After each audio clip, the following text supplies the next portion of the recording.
আজ আমি আপনাদের সম্পূর্ণ নিরামিষ পদ্ধতিতে ওল ও সয়াবিনের ডালনা বানানো দেখাবো। এইভাবে রেসিপিটা বাড়িতে বানিয়ে দেখতে পারেন। গরম ভাতে আর অন্য কিছুর প্রয়োজনও পড়বে না। খেতে ভীষণ ভালো হয়, বানানো একেবারেই সহজ।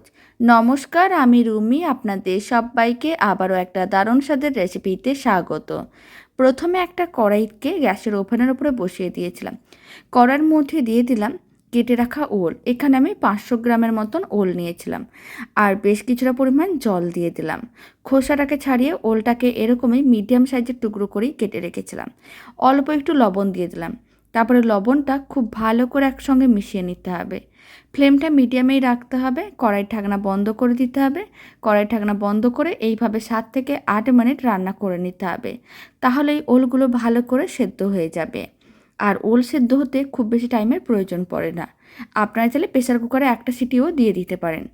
এবার আমি 7 মিনিট পরে দেখাচ্ছি, একবার চেক করে নেব। ওলগুলো কিন্তু খুব ভালো করে সেদ্ধ হয়ে গেছে। এখন আমি 1 প্যাকেট সয়াবিন দিয়ে দিলাম। সয়াবিনগুলো দেওয়ার পরে খুব ভালো করে সয়াবিনগুলোকে জলের সঙ্গে মিশিয়ে নিতে হবে। তারপরে একইভাবে ঢাকনাটা বন্ধ করে দিতে হবে আর ফ্লেমটা অফ করে দিতে হবে। 5 মিনিট এইভাবে রেখে দিতে হবে। গরম জলটা সয়াবিনগুলো বেশ ভালো করে সোক করে নেবে আর নরম হয়ে যাবে। 5 মিনিট পরে দেখাচ্ছি। আপনারা দেখুন সয়াবিনগুলো সাইজে কিন্তু বেশ বড় হয়ে গেছে। তার মানে বুঝে নিতে হবে সয়াবিনগুলো ভালো করে সেদ্ধ হয়ে গেছে। এখন সেদ্ধ করে নেওয়া সয়াবিন ও ওলগুলোকে তুলে যে কোনো একটা বড় সাইজের পাত্রের মধ্যে রেখে দিতে হবে। আর এইভাবে একটু জলটা ঝরিয়ে তুলে নিতে হবে। জল সমেত রাখা যাবে না, কারণ এইগুলোকে ভাজতে হবে। আর ভেজে নেওয়ার জন্য এখানে আমি একটা কড়াইকে গ্যাসের ওভেনের উপরে বসিয়ে দিয়েছিলাম। কড়াইয়ের মধ্যে 2 চামচের মতন সাদা তেল দিয়ে দিলাম। আর আমি অল্প একটু লবণ দিয়ে দিলাম, 4 চামচের 4 ভাগের 1 ভাগ। অল্প একটু হলুদ গুঁড়ো দিয়ে দিলাম।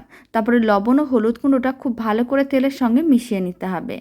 যখন ভালো করে মেশানো হয়ে যাবে, তখন ওই তেলের মধ্যে দিয়ে দিতে হবে সেদ্ধ করে রাখা সয়াবিন ও ওল। এবার সমস্ত কিছু আবারও ভালো করে মিশিয়ে নিতে হবে। ফ্লেমটা মিডিয়াম টু হাইতে রেখে 4 থেকে 5 মিনিট এইভাবে একটু নাড়াচাড়া করে নিতে হবে। এতে সয়াবিন ও ওলগুলো একটু ভাজা ভাজা হয়ে যাবে। এতে দেখতে যেমন ভালো লাগবে, খেতেও ভালো লাগবে। এদিকে একটা মশলা রেডি করব। তার জন্য এখানে বড় চামচের 3 চামচ চারমগজ নিয়েছিলাম আর একটা আদার টুকরো দিয়ে দিলাম। আর দিয়ে দিচ্ছি বেশ কিছুটা পরিমাণ জল। তারপরে মিক্সির জারের ঢাকনাটা বন্ধ করে সমস্ত কিছুই খুব ভালো করে পেস্ট করে নিতে হবে। সমস্ত কিছু খুব ভালো করে পেস্ট করে নিয়েছিলাম। মিশ্রণটাকে এক সাইডে রেখে দিয়েছি। আর এদিকে ওল ও সয়াবিনগুলো হালকা লাল করে ভেজে নিয়েছিলাম। এর থেকে আর বেশি লাল করে ভাজার দরকার নেই। এবার তুলে নিতে হবে। তুলে নেওয়ার পরে আবারও কড়াইতে আমি কিছুটা পরিমাণ সাদা তেল দিয়ে দিলাম। তেলটা আপনারা চাইলে কম বা বেশি করতে পারেন। আর এখানে আমি সাদা তেল দিয়ে বানাচ্ছি, আপনারা চাইলে সরষের তেল দিয়েও বানাতে পারেন। 3টে শুকনো লঙ্কা দিয়ে দিলাম আর দিয়ে দিলাম 2টো তেজপাতা।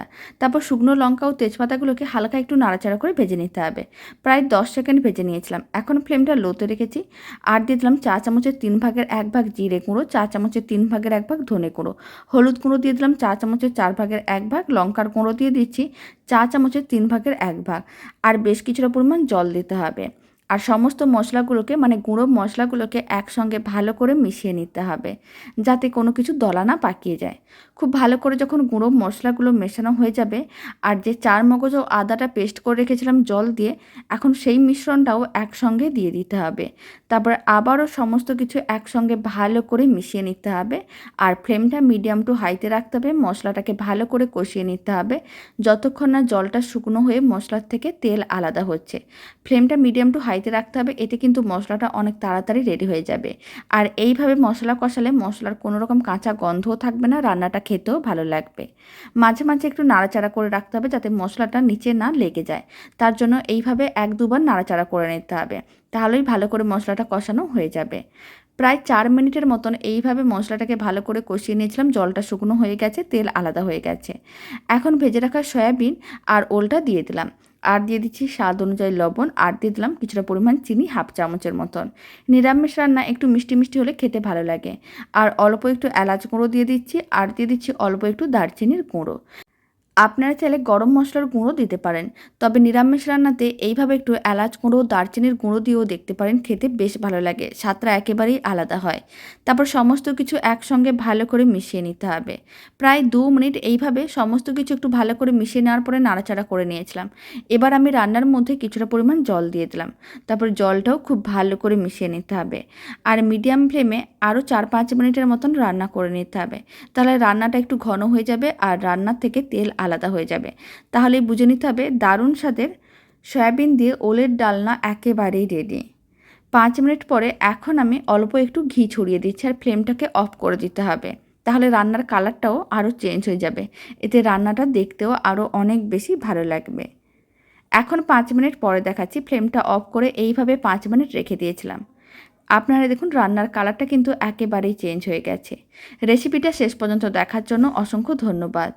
ভালো লেগে থাকলে আপনারা যদি ফেসবুক থেকে রেসিপিটা দেখছেন, পেজটিকে ফলো করে নেওয়ার অনুরোধ রইল।